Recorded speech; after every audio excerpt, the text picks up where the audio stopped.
সঙ্গে কাউকে নিবা না, এবং এই ঘরের ভিতরে যে মাল আছে ওই মাল ওই সম্পদের তুমি রক্ষণাবেক্ষণ করবা, অন্য কেউ যেন এই ঘরে প্রবেশ না করে। এক নম্বর হযরত আবু বকর সিদ্দিক তাকে দুইটা কথা বললেন। একটা হলো ওয়াদা, একটা হলো ওসিয়ত। ওয়াদা হলো যতদিন বেঁচে থাকবা, আমি যতদিন বাঁচবো ওই ঘরে প্রবেশ করবা না। দ্বিতীয় নাম্বার হলো আমি যখন মারা যাব সর্বপ্রথম এসে তুমি ওই ঘরে প্রবেশ করবা, কিন্তু কাউকে সঙ্গে নিবা না। ও আমার বন্ধুগণ, খুব ভালো করে খেয়াল করবেন। অনেক লম্বা আলোচনা, লম্বা আমি করতে চাই না, রাত্র প্রায় গভীর হয়ে যাচ্ছে। আমি পবিত্র কোরআনে কারীম থেকে যে আয়াত পরিমাণ তেলাওয়াত করেছি, আয়াতের উপর লক্ষ্য রেখে, হাদিসের উপর লক্ষ্য রেখে আমি আমার আলোচনার সমাপ্তি টানব। যদি আপনারা যেরকম নীরব ভূমিকায় আলোচনা শুনতেছেন, কিছু সময় যদি আমাকে দেন, তবে আমি আপনাদেরকে আলোচনাটা শোনায় আমার আলোচনা আমি এখানে শেষ করব। এইবার একটু খেয়াল করেন, আল্লাহর নবী করিম সাল্লাল্লাহু আলাইহি ওয়াসাল্লামের সাহাবাদের জীবন ছিল কেমন। এমন অবস্থায় কিছুদিন যখন অতিবাহিত হয়ে গেল, কিছুদিন যখন অতিবাহিত হয়ে গেল, এমন তো অবস্থায় হযরত আবু বকর সিদ্দিক, আমি আগেই বলছি, আবু বকর সিদ্দিক মৃত্যু যে দ্বার প্রান্তে গিয়ে দাঁড়াইছেন, এমন অবস্থায় তার মেয়েও তাকে কয়টা কথা বলেছেন। আবু বকর মেয়েকে দুইটা ওসিয়ত করেছেন, দুইটা কথা বলেছেন। এইবার একটু খেয়াল করি, আমি এই আলোচনাটা শেষ করার মধ্য দিয়ে ওই আলোচনায় প্রবেশ করব, কারণ আমি আলোচনা দুইটাকে মিল রেখে, আয়াত এবং হাদিসকে মিল রেখে কথাগুলো বলতেছি।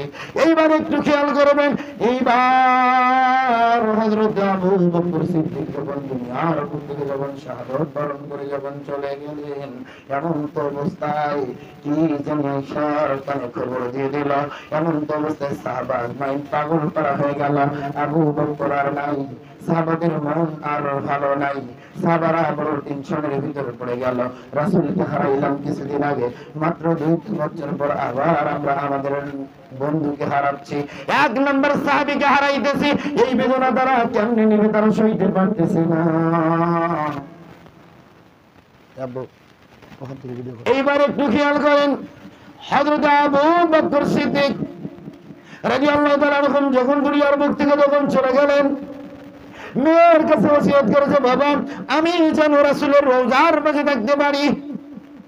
হযরত আবু বকর সিদ্দিককে সকলেই যখন গোসল করানো, যখন কমপ্লিট করানো হলো, কাফনের কাফন আমি বলছিলাম 3টা হয়, 3 কাপড়ের 2টা কাপড় পুরাতন, 1টা কাপড় নতুন। কেন 2টা কাপড় পুরাতন দিবে, 1টা কাপড় কেন নতুন, 2টা পুরাতন কেন পড়বে? এই কারণটা, রহস্যটা আমরা অবশ্যই জানবো এবং জানতে চাই, কিন্তু আমি আলোচনার শেষ প্রান্তে এই ঘটনাটি বলবো। এইবার একটু দ্বিতীয় যে ওসিয়তটুকু আছে, এই ওসিয়তটুকু একটু খেয়াল করেন। 1 নম্বর ওসিয়ত ছিল ওইটা, 2 নম্বর ওসিয়ত হলো রাসূলের রওজার পাশে যেন আমার সমাধি হয়। এমন অবস্থায় সাহাবারা চিন্তা করতেছে, তাকে জান্নাতুল বাকিতে রাখবো না কোথায় তাকে দাফন কার্য করব, এই নিয়ে তারা পরামর্শ করতেছেন, আলাপ করতেছেন। এমন অবস্থায় উম্মুল মুমিনিন আয়েশার কাছে খবর গেল। আয়েশার কুহরে যখন খবর দেওয়া হলো, ও আয়েশা, তোমার বাবা তো দুনিয়ার বুক থেকে চিরবিদায় নিয়েছে। আয়েশা গো, উম্মুল মুমিনিন, ও আমার মা, আপনি আমাদের জানাই দিন, আমরা আপনার বাবাকে কোথায় কবরস্থ করব।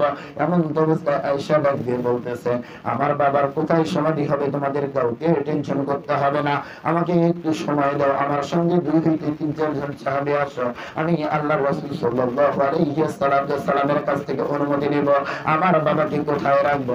এমন অবস্থায় চলে গেলেন, আল্লাহর রাসূলের রওজায় গিয়ে সালাম দিলেন। অনেক লম্বা আলোচনা, আমি একটু শর্ট করে বোঝানোর চেষ্টা করতেছি, কারণ রাত্র বেলা গভীর, আপনাদেরকে আমি আর শীতের দিন গভীর রাত্র পর্যন্ত অপেক্ষা করাইতেছি না রে মা।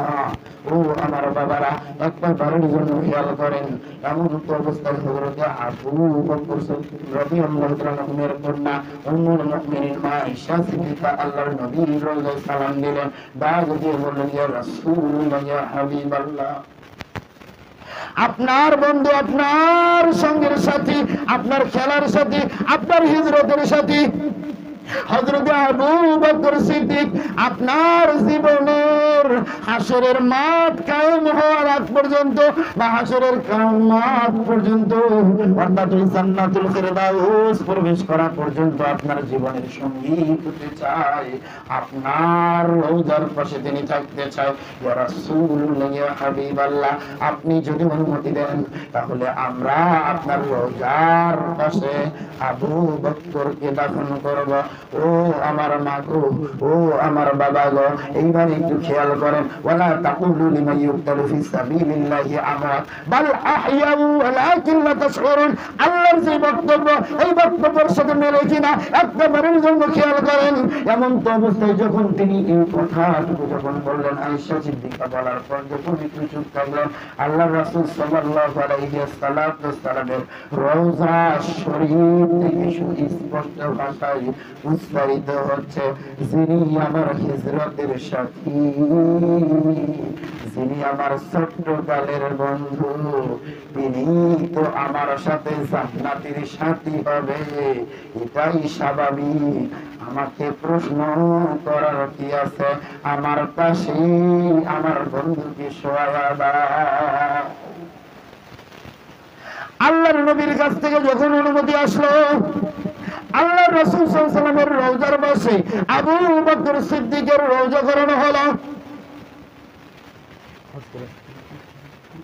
আচ্ছা, ওরা হাজি সাহেব মানে যদি থাকেন তারা বুঝতে পারবেন, যারা হজে গিয়েছেন রাসূলের রওজার পাশেই যে রওজা, এই রওজাটা হলো এক নম্বর সাহাবী হযরত আবু বকর সিদ্দিকের। আবু বকর সিদ্দিক ওই জায়গার ভিতরে স্থান করে নিল। ওনার শুধু দুনিয়ায় বন্ধু ছিল না, মরণের কালেও বন্ধু হয়ে গেল, হাসরের মাঠেও বন্ধু হবে, আবার জান্নাতেও আল্লাহ তাআলার রাসূলের বন্ধু হবে হযরত আবু বকর সিদ্দিক। ওনার কেমন জীবন তাদের ছিল, আল্লাহ বলেছেন, ওয়ালা তাকুলু লিমান ইউকতালু ফি সাবিলিল্লাহি আমওয়াত বাল আহইয়াউন ওয়ালাকিন লা তাশউরুন। ও আমার মা, আমরা মনে করি মানুষ মরে গেলে খুশি করে সবকিছু সাফ হয়ে যাবে। না না না, কিছুদিন আগে আমাদের রংপুর বিভাগের রংপুর শহরে গ্যাসের একটা নতুন লাইন গেছে। এই গ্যাসের লাইন খোলানোর ক্ষেত্রে হঠাৎ করে একটা ব্রিটিশ পিরিয়ডের অনেক আগেকার একটা পুরাতন কবরস্থান থেকে এমন একটা লাশ পাওয়া গেছে। এই লাশটা সত্য কেবল নবীনত্বটাকে দাফন কার্য করা হয়েছে। তাহলে এইগুলো থেকেই প্রমাণ হয় আসলেই যারা কোরআন পড়ে, কোরআন বোঝে, কোরআন মানে, যারা রাসূলের আদর্শ মানে, তারা কখনো মারা যায় না, ওরা জীবিত। কিন্তু আমরা আজকে দু চোখে দেখেও বিশ্বাস করি না। এরা হলাম বড় কপাল পোড়া, এদেরই অন্তরে আল্লাহ মোহর মেরেছে, এরা কোনদিন জান্নাতের ঘ্রাণ পাবে না। এইবার একটু খেয়াল করেন, আল্লাহ তাআলার হুকুম, আল্লাহর বক্তব্য, আল্লাহর ওয়াদা কখনো মিথ্যা হয় না। এইবার একটু খেয়াল করেন, তাকে সেখানে দাফন কার্য করা হলো। দাফন কার্য সম্পূর্ণ হওয়ার পর হযরত ওমরের দায়িত্ব কি? হযরত আবু বকর ওসিয়ত করেছে, সর্বপ্রথম তুমি ওই ঘরে যাবা, এইটাই তোমার কাজ, অন্য কেউ ওই ঘরের ভিতর প্রবেশ করবে না। আবু বকরের মনের ভিতর, আবু বকরের বিরহ জ্বালা ওমরের মনের ভিতর দাউ দাউ করে আগুন জ্বলতেছে। যার সঙ্গে একসাথে নামাজ পড়লাম, দিনের দাওয়াত দিলাম, একসঙ্গে ঘুরলাম ফিরলাম, আজকে সেই সঙ্গের সাথে অন্ধকার করে চলে গেল, তাকে মারানো যাইতেছে না, দুচোখের অশ্রু যেন তিনি থামাইতে পারতেছেন না। এইরকম কষ্ট করতে করতে হযরত ওমর কাঁদতে কাঁদতে ভেঙে পড়ে গেলেন। সাহাবা আজমাইন হযরত ওমরকে বুঝাইতেছে, হযরত ওমরকে সান্ত্বনা দিতেছে, কিন্তু যখন তার দাফনের কার্য যখন শেষ হয়ে গেল, হযরত ওমরের দিকে সমস্ত সাহাবীরা খেয়াল করছেন, একসঙ্গে চলছেন, একসঙ্গে ফিরছেন, না জানি বন্ধুর বিরহে জ্বালায় কি করতে কি করে বসে বলা তো যায় না। আমাদের একটু ওমরকে খেয়াল রাখতে হবে। ওমরের প্রতি তারা নজর রাখা শুরু করলো, উমরের প্রতি নজর রাখা শুরু করলো। যখন উমরের প্রতি তারা নজর রাখলেন, এক প্রবারের জন্য খেয়াল করেন, হযরত উমরের দিকে যখন তিনি খেয়াল করলেন, হযরত উমরের প্রতি লক্ষ্য রাখলেন, একটু বোঝার চেষ্টা করেন। হযরত উমর ডাক দিয়ে বলতেছেন, তোমরা কেউ আমার সাথে আসবে না, আমাকে একটু একা থাকতে দাও, আমাকে একটু একা থাকতে দাও, তোমরা কেউ আমার সঙ্গে আসবে না। কারণ উমরের মনে আছে আমাকে আমার আমিরুল মুমিনিন কোন আদেশ দিয়েছে।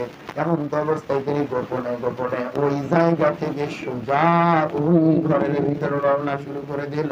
কিন্তু সাহাবীরা তার সঙ্গে যাইতে ধরলো। উমর বললেন, না, তোমরা কেউ আমার সঙ্গে আসো না। সাহাবীরা সঙ্গে আসতে চাইলো এই জন্য, যেহেতু তার সঙ্গে সাথী অন্ধকার কবরে গেছে, এই বিরহ কষ্ট জ্বালায় না জানি তিনি কি করে বসে, এই জন্য তার সঙ্গে যাইতে চাইলেন। উমর বললেন, না, তোমরা কেউ আমার সঙ্গে আসো না। এমন তো অবস্থায় ভালো করে খেয়াল করেন, আবু বকর চলে যাওয়ার পর উমর এই কিন্তু খলিফা হইলেন। এইবার উমর যখন ওই চাবি পাইলেন, উমর ওই চাবি নিয়ে রওনা দিলেন ওই ছোট্ট ঘরের ভিতর। ওই ছোট্ট টুকরোর ভিতরে কি আছে? উমরের মনে বড় আশা, আমরা দেখতে চাই। এইবার একটু দিনের কানটাকে সবাই খেয়াল করবেন, অন্তঃকরণের চক্ষুটাকে একটু খুলবেন। ও মা, আল্লাহ যদি চায়, আল্লাহ বলেছেন হুদাল্লিল মুত্তাকিন হুদাল্লিন নাস, আমি আল্লাহ মানুষকে হেদায়েত করি, আমি আল্লাহ মানুষকে মুত্তাকি বানাই। ও মা, মুত্তাকি হওয়ার নিয়তে, হেদায়েত প্রাপ্ত হওয়ার নিয়তে আলোচনাটা একটু শোনার চেষ্টা করবেন। এমন তো অবস্থায় হযরত উমর ওই ঘরের দরজা যখন খুলল, দেখে ছোট্ট একটা ঘর, অন্ধকার, তেমন ভালো কোনো কিছুই না, কাউকে তেমন দেখা যায় না। এমন তো অবস্থায় উমরা সালাম দিলেন। ঘর থেকে তেমন কোনো উত্তর আসলো না, শুধু উত্তর হলো, বাবা, এতদিন পরে আসলে কেন বাবা? শুধু এই ছোট্ট একটা আওয়াজ যখন তিনি পাইলেন, হযরত উমর চিন্তা করলেন, কে এই ঘরের ভিতর? এমন অবস্থায় উমর ভালো করে দেখে জীর্ণ শীর্ণ একটা বয়স্ক রুগ্ন মা,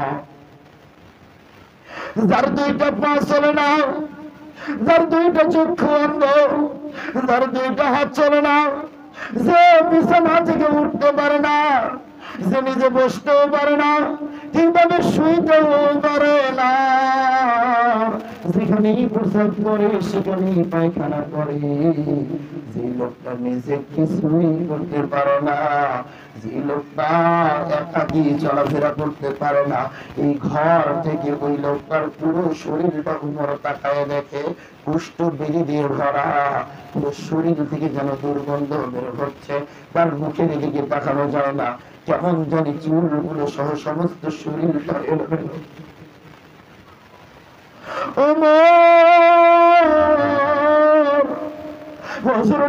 কাঁদতেছেন আর বলতেছেন, কি ভাবছিলাম আর কি দেখলাম, এই মালের রক্ষণাবেক্ষণ আমি কেমনে করবো? এমন তো অবস্থায় ওই বৃদ্ধ মহিলাকে উমর নিজ হাত দিয়ে উমরের বমি বমি ভাব হচ্ছে। উমর এই দুর্গন্ধ সইতে পারতেছেন না, কিন্তু উমর আমিরের আদেশ এবং আবু বকরকে ওসিয়ত করেছে, কোরআন মেনেছে, জান্নাতের প্রতীক হতে চায়, অর্ধ পৃথিবী তারা শাসন করেছেন, রাষ্ট্রের একটা এইরকম বার্ধক্যে উপনীত নারী, যার কোনো সন্তানাদি ছিল না, এই ছোট্ট সন্তান এই বয়স্ক মাকে এইভাবে লালন পালন করে এতদিন দেখাশোনা করছে। এইবার উমরের সেই দায়িত্ব পড়েছে। উমর মুখ বুঝে সব সহ্য, তার প্রসাব পায়খানা থেকে শুরু করে সব কিছু পরিষ্কার করে দিয়ে শরীরের ভিতরে জৈতুনের কিছু তেল দিয়ে উমর ওই জায়গার মধ্যে রাখার পর ওই বৃদ্ধ মাত্রা দেহে আর ডাক দিয়ে বলে, বাবা, তোমার কি দয়া লাগে না? আমি আজকে 2 দিন যাবত ডাকাবো, আমি তো সইতে পারতেছি না ক্ষুধার যন্ত্রণা, আমাকে একটু কিছু খাইতে দাও বাবা, আমাকে কিছু একটু খাইতে দাও। এমন করে যখন আর্তনাদ করতেছে, উমর কান্দে আর বলতেছে, আমি কি খাইতে দেবো? এই লোকটাকে আমি কি খাইতে দেবো যার মুখে তেমন দাঁত নাই, যার মুখটা ঘা দিয়ে ভরা, এখন ঘরের ভিতর তেমন কোনো খাবার নাই। উমর আর কোনো কথা না বলে ঘর থেকে দ্রুত গতিতে বাড়ির দিকে রওনা দিল। বাড়ির দিকে রওনা দিয়ে উমর তার দিদিকে বলতেছে, ও আব্দুল্লাহর মা, জলদি করে আসো, জলদি করে আসো। আমার জন্য তুমি কিছু নরম করে হালুয়া তৈরি করে দাও খেজুরের গুড় দিয়া, এমন একটা নরম হালুয়া তৈরি করে দাও যে হালুয়া আমি তাকে খাওয়াইতে পারবো। এইরকম ভাবে যখন কথা বলতেছেন, বিবির মনের ভিতরে একটু সন্দেহ হইল, তুমি আবার হালুয়া কই নিয়ে যাবা, কাকে খাওয়াবা? হযরত ওমর বলতেছে, আমি যাকে খাওয়াই তোমাকে বলা যাবে না। বিবি বলতেছেন, তুমি কই যাবা? আজকে থেকে তুমি যখন ইসলামের কোনো কাজ করো, কোনো যদি সাহায্যের প্রয়োজন হয়, আমি আব্দুল্লাহর মার সাথে তুমি পরামর্শ করো, আমাকে সঙ্গে করে নিয়ে যাও। আজ কেন তুমি আমাকে নিয়ে যাবা না? ও আমার বন্ধুগণ, খুব ভালো করে খেয়াল করেন। এইবার হযরত ওমর আব্দুল্লাহর মাকে বলতেছে, ও আব্দুল্লাহর মা, যা বলেছি তাই পালন করো, এর থেকে বেশি কিছু জানতে চেয়ে না। এবার সঙ্গে সঙ্গে আব্দুল্লাহর মা অর্থাৎ ওমরের বিবি এমন তো অবস্থায় কিছু হালুয়া তৈরি করে দিলেন, খেজুরের গুড় দিয়ে নরম করে কিছু হালুয়া তৈরি করে দিয়ে একটা ছোট্ট একটা পাত্রের মধ্যে দিল। ওই ছোট্ট একটা পাত্রের মধ্যে দিয়ে তিনি সেটা নিয়ে গেলেন একটা বাড়ির জন্য। খেয়াল করেন, এইবার যখন তিনি দৌড় দিয়ে যাচ্ছেন, বিবির মনে মনে ইচ্ছা, আমার স্বামী এইরকম হালুয়া পাক করে তো কোনোদিন কারো জন্য নিয়ে যায় না, আজকে কার জন্য এত স্পেশাল এবং আমার কাছে রান্না বান্না করে নিয়ে গেল, কিন্তু আমাকে কিছুই বললো না, বরঞ্চ জানতে চাইলাম, বরঞ্চ আমাকে ধমক দিল। আমি একটু জানতে চাই।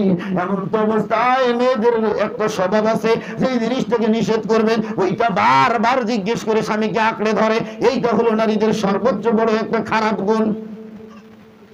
ও আমার বাবারা, ভালো করে খেয়াল করেন, এই গুণটা আপনাদেরকে পরিহার করতে হবে। কারণ এই গুণটা হলো শয়তানের। এই কাজটাই করে দিল শয়তান আমাদের মা হাওয়া আলাইহিস সালামকে। আল্লাহ বলেছিল সব জায়গায় ঘুরে ফেরো, শুধু ওই গন্ধমের কাছের নিকটে যেও না। এখন হাওয়া উঠে গেলে কি হবে, দেখে ছাড়বো। এই দেখে ছাড়বেন না। আজকে আমাদের জান্নাত থেকে দুনিয়া আসা লাগছে শুধু এই মা বোনদের জন্য। আজও বাংলাদেশে যত অত্যাচার নির্যাতন হচ্ছে, দুই মায়ের জন্য, একটা বাড়ির জন্য। খেয়াল করেন, এইবার আমার একটি চাওয়া, একটি পাওয়া, সেটি হলো কোরআনের পার্লামেন্ট, কোরআনের সংসদ বাংলাদেশে চালু হোক এবং পুরুষ শাসিত সমাজ চলে আসুক এবং কোরআন সুন্নাহর আইন যদি চলে আসে, মা বোনেরা যতটা ইজ্জত সম্মান মর্যাদা পাবে, অন্য কোনো গভর্নমেন্ট, অন্য কোনো সরকার আসলে, কোরআন দ্বারা রাষ্ট্র চললে যেমন এই সমাজ শান্তি এবং সুন্দর হবে, অন্য কিছুতেই এই সমাজ সুন্দর হবে না। এইবার একটু খেয়াল করেন, হযরত ওমর ডাক দিয়ে বিবি যখন নাছরবান্দার মতো বারবার পিছনে আসতেছে আর বলছে, কে গো, এত কষ্ট করে তোমাকে নাস্তা বানাই দিলাম, তুমি নিয়ে যাচ্ছ, আমাকে একবার বলে যাও কাকে খাওয়াইবা। এমন তো অবস্থায় হযরত ওমর একটু রাগী মানুষ, এইটা আমরা সবাই জানি। হযরত ওমর বলতেছেন, যা জানবার যত কিছু হইতে সকল কথা তোমাকে কোনো একদিন সুযোগ হলে বলবো, এই মুহূর্তে তুমি আমার সামনে আসবা না। এই কথা বলার সঙ্গে স্ত্রী বুঝতে পারছে স্বামী আমার রাগ হয়েছে। এমন তো অবস্থায় আব্দুল্লাহর মা ঘরের ভিতরে চলে গেছে। হযরত ওমর ওই ছোট্ট হালুয়ার টোপলাটিকে, পাত্রটা নিয়ে দূর দিয়ে ওই ঘরের ভিতরে প্রবেশ করছে। এইবারে খেয়াল করে, ওই ঘরের মধ্যে যখন প্রবেশ করছে, ওই ঘরের ভিতরে যাওয়ার পর বৃদ্ধ মা ডাক দিয়ে বলতেছে, বাবা গো বাবা, কেন বাবা তোমার এত দেরি হইল? ও বাবা, তুমি আজকে 2 হইতে 3 দিন 4 দিন যাবত কেন তুমি আমার কাছে আসলে না বাবা? ও বাবা, আজকে আসছো বটে, কিন্তু তুমি প্রত্যেকদিন আসলে আমাকে আগেই খাবার খাওয়া, কিন্তু আজকে তুমি এখন আমাকে খাবার খাওয়াইতেছো না কেন বাবা? তুমি কি আমার ক্ষুধার যন্ত্রণা বুঝতে পারতেছো না? এই মহিলা যখন কাঁদতেছে, হযরত ওমর চিন্তা করতেছেন, আমি কি করে তাকে বোঝাই আমি আবু বকর নই, আমি ওমর। কিন্তু মনের ভিতর আসতেছে, এটা তো বলতেও বলে নাই কিছুই, কি বলবে কি বলবে না, পরিচয় দিবে কি দিবে না, এমন তো অবস্থায় তিনি চিন্তা করতেছেন। ও আমার বন্ধুগণ, ভালো করে খেয়াল করেন, এমন তো অবস্থায় হযরত ওমর খাবার কিছু হালুয়া হাতের ভিতর নিয়েছে। নেওয়ানোর পর বৃদ্ধ মাকে বলতেছেন, মা আপনি আর কাঁদবেন না, চোখের অশ্রু মুছাই দিয়েছে। ও আমার প্রাণের বন্ধুগণ, ও বগুড়ার মুসলমান ধর্মপ্রাণ ভাই এবং বোনেরা, একটা বারের জন্য খেয়াল করেন, সেই কথা আমি আপনাদেরকে বোঝাইতে চাচ্ছি। এমন তো অবস্থায় ওমর ডাক দিয়ে বলতেছে, ও মা আপনি আর কাঁদবেন না, চোখের অশ্রুগুলো মুছাই দিয়ে বলতেছে আপনার জন্য খাবার দিব। এমন তো অবস্থায় খাবার হালুয়া যখন মুখের সামনে যখন নিছে, যখন এইরকম ভাবে মুখে নিছে, খাবার যখন মুখের মধ্যে দিবে, খপ করে হাতটা ওই বৃদ্ধ মহিলা ধরে বলতেছে বাবা বলো তো, বলো বাবা তুমি কে? তুমি আমার আবু বকর নয়। হযরত উমর কাঁদতেছেন আর ডাক দিয়ে বলতেছেন মা আপনি কেমন করে বুঝলেন আমি আবু বকর না? আমি তো আবু বকরের মতো আপনার সেবা যত্ন করতেছি। ও মা আপনি কেমন করে কি করে বুঝতে পারলেন যে আমি আবু বকর না? আপনার তো দুইটা চক্ষু অন্ধ, আপনি তো চোখে দেখেন না, আপনি তো কোনোদিন আবু বকরকেও দেখেন নাই, আমি উমরকেও কোনোদিন দেখেন নাই। যখন এই কথা বলতেছেন খুব ভালো করে খেয়াল করেন, ওই বৃদ্ধ মহিলা হাতটা ধরে বলতেছে বাবা বলো গো বলো বাবা তুমি কে? কারণ তুমি আমার আবু বকর নয়। বাবা বলো আমার আবু বকর কখন আসবে? আর আমি কথা দিলাম আমার আবু বকর না আসা পর্যন্ত আমি আর একটি লোকমাও খাবো না। কেমন শাসন করেছিল আবু বকর? তারাও মুসলমান ছিল, আর আজকে আমাদের সমাজের মুসলমানেরাও নেতা হয়, কিন্তু এদের চরিত্র দেখলে খালি শুধু পিটপাড়ি মন চায়, কিন্তু একবারের জন্য খেয়াল করেন। আর কোরআনের যারা নেতা ছিল তাদের আদর্শ দেখেন কত সুন্দর ছিল। এইবার একটু খেয়াল করেন, মা ডাক দিয়ে বলতেছে বাবা আবু বকর না আসা পর্যন্ত আমি একটা লোকমাও খাবো না। এইবার যখন তিনি আর খাবার যখন গ্রহণ করেন না, উমর এখন বুঝাইতেও পারতেছেন না। উমর চিন্তা করলো যে মা এত ভালোবাসে আবু বকরকে, ওই মাকে যদি বলি আবু বকর দুনিয়ায় নাই তাহলে তো এই মা আবার কি না জানি হয়ে যায়। কিন্তু এখন চিন্তা করলো মা আপনি খান, আগে আপনি খাবার খান, পরে আপনাকে আমি সব বলতেছি। কিন্তু বৃদ্ধ মহিলার একই কথা, বাবা বলো বলো আমার আবু বকর কই? আবু বকরের হাতে ছাড়া আমি কখনো খাই না। এমন তো অবস্থায় উমর ডাক দিয়ে বললেন না আপনি কেমন করে বুঝতে পারলেন যে আমি আবু বকর না? আমি একটু আপনার কাছে এইটা জানতে চাই। এইবার খুব ভালো করে খেয়াল করেন, ওই বৃদ্ধ মা ডাক দিয়ে বলতেছে বাবা গো বাবা তোমার খেদমত আর তোমার সেবা তুমি যা করতেছো আবু বকরের 1% তুমি আমার খেদমত করতে পারতেছো না। আবু বকর আমাকে এমন ভাবে পরিষ্কার পরিচ্ছন্ন আমাকে দেখভাল করতো যাহা আমার নিজের সন্তানেরাও কোনোদিন করতো কিনা আমি জানি না, কিন্তু আমার কোনো সন্তান নাই রে বাবা।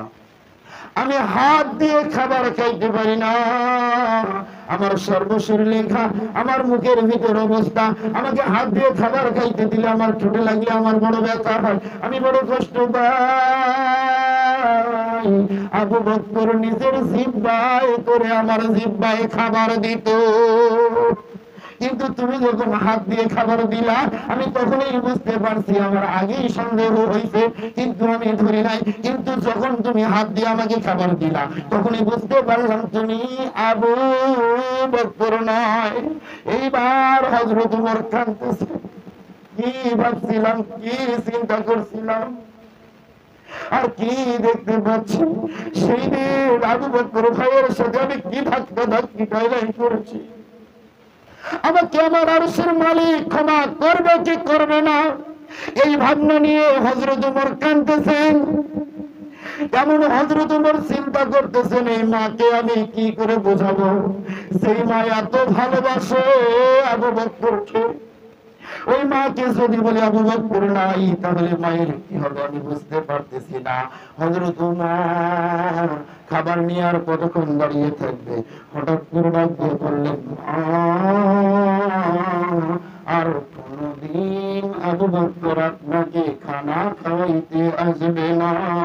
এখন আপনি যতদিন বাঁচবেন ততদিন আমার দায়িত্ব, আপনাকে দেখভাল করবো, আপনাকে খাবার খাইয়ে দেব, আপনাকে পোশাক আদি পরাইয়া দেব, সঙ্গে সঙ্গে কথা শোনা দিই। এই কথা শোনার সঙ্গে সঙ্গে ওই বৃদ্ধ মহিলা ওখান থেকে আল্লাহ শব্দ বলে এইভাবে উঠতে ধরে ওখানে দুনিয়ার বুক থেকে চিরবিদায় নিয়েছেন। হযরত আবু বকরের খানা ছাড়া ওই নারী আর কোনোদিন কোনো ব্যক্তির খানা মুখে নেননি। এটি ছিল ইসলামের শাসন, এটি ছিল কোরআনের হুকুম। এই জন্যই বলতেছি না, রাসূলের আদর্শ যদি অনুসরণ করতে পারো তবেই আমি আপনি দামি হতে পারবো। রাসূলের আদর্শ যদি অনুসরণ না হয় আমি আপনি কখনোই দামি হতে পারবো না। দেখেন আবু বকর কেমন মেহনত করেছে, অর্ধ পৃথিবী শাসন করেছে উমর। সেই উমর এইরকম একজন বিধবা মায়ের সেবা যত্ন করে, কিন্তু আজকে একবার খেয়াল করে দেখেন নিজের সন্তান হওয়ার পরেও মা বাবার খেদমত করে না। আমি যে হাদিস বলেছি ওই হাদিসের ভিতর উত্তম আমলের ভিতর নামাজ পড়ার পরেই যে আমলটা আছে সেটি হলো আবিল ওয়ালিদাইন, অর্থাৎ মা বাবার খেদমত করা। কিন্তু আজকে মা বাবার খেদমত আমার আপনার সমাজে নাই, বরঞ্চ আজকে উল্টো হয়ে গেছে। মা বাবার জায়গায় শুধু শ্বশুর শাশুড়ির খেদমত চলতেছে। একটা বারের জন্য খেয়াল করেন, ঠিক না ঠিক কাউকে বলতে বলি নাই, কানা মনে মনে সব জানা, কে কেমন সে বসে। ভালো জাতের পশু হলে অল্প জালে সেজে, ভালো জাতের ছেলে মেয়ে অল্প কথাই বসে। আমি যতগুলো শুধু আমার লম্বা আলোচনা করার মতো আর আপনাদের মাঝে সুযোগ নাই, রাত্র প্রায় গভীর হয়ে গেছে। আমি আপনাদের মাঝে আজকের আলোচনা যতটুকু করলাম, যেভাবে বুঝালাম, কতটুকু বুঝাইতে পারছি জানাইতে পারছি জানি না। তবে আপনাদের সামনে ছোট্ট একটা রিকোয়েস্ট, ছোট্ট একটা আবেদন পেশ করব, যদি আপনারা সেটাকে মানেন। তার আগে একটি কথা বলি, রাসূলের আদর্শ ছাড়া শান্তি কায়েম সম্ভব না। কোরআন মানা ছাড়া এই সমাজে শান্তি কায়েম সম্ভব না। এই কোরআনের মজলিস, এই কোরআনের মাহফিল, এই কোরআনের তাফসীর এই গ্রামে আরো হোক, এইভাবে হতে থাক এবং এইরকম ভাবে তিনি আলোচনা মানুষের দুয়ারে দুয়ারে পৌঁছুন। এইরকম ইসলামের কাজের সাথে আমরা যে সবাই থাকতে চাই, ওয়াতুজাহিদুনা ফি সাবিলিল্লাহ, এখানে তো আপনাকে জীবন দেবেন। দ্বিতীয় নাম্বার আল্লাহ বলছে বিআমওয়ালিকুম ওয়া আনফুসিকুম, তোমাকে মাল দেওয়া লাগবে, কি দেওয়া লাগবে। এখন বাংলাদেশের মানুষ কয় জীবন তো দিবই না, তার উপর আবার মাল চান। হুজুরেরা এত মাল নেই কিন্তু এদের কোনোদিন মন ভরে না। আসল কথা হলো হুজুরেরা নিজে নিয়ে খায় না, হুজুরেরা এই কোরআনটাকে প্রতিষ্ঠিত করার জন্য মানুষের কাছ থেকে যা নেয়, যা খায়, যা করে তা এই সমাজের কল্যাণের কাজে ব্যয় করে। আলেমদের টাকা দিয়ে কখনো নাচ গার্ডেন মমইন তৈরি হয় না, নাচ গার্ডেন মমইন তৈরি হয় কিন্তু আপনাদের পিএনএসএসের মালিক হোসনে আরার মতো নারীর দ্বারা। কিন্তু একটা বারের জন্য খেয়াল করেন, আলেমদের টাকার দ্বারা মাদ্রাসা তৈরি হয়, মসজিদ তৈরি হয়, এতিমখানা তৈরি হয়, এতিমদের পড়াশোনা হয়। ও আমার মা গো, আমি আপনাদেরকে সেই কথাটা এখন বলতে যাচ্ছি, বিআমওয়ালিকুম ওয়া আনফুসিকুম, আমাদের তাহলে মালও দেওয়া লাগবে আল্লাহ বলেছেন। কিন্তু আসলে আমি যদি এখন কিছু মালের কথা বলি অনেকের মনটা বড় খারাপ হয়ে যাবে। ভয় করি না বুলেট বোমা, আমরা সবাই নবীর সেনা, ভয় করি না বুলেট বোমা, আমরা সবাই নবীর সেনা। ওই মদিনার পথে এসে থাকি, স্বপ্নে যদি একবার এসে আমায় দেখা দিও গো নবী, স্বপ্নে যদি একবার এসে আমায় দেখা দিও গো নবী।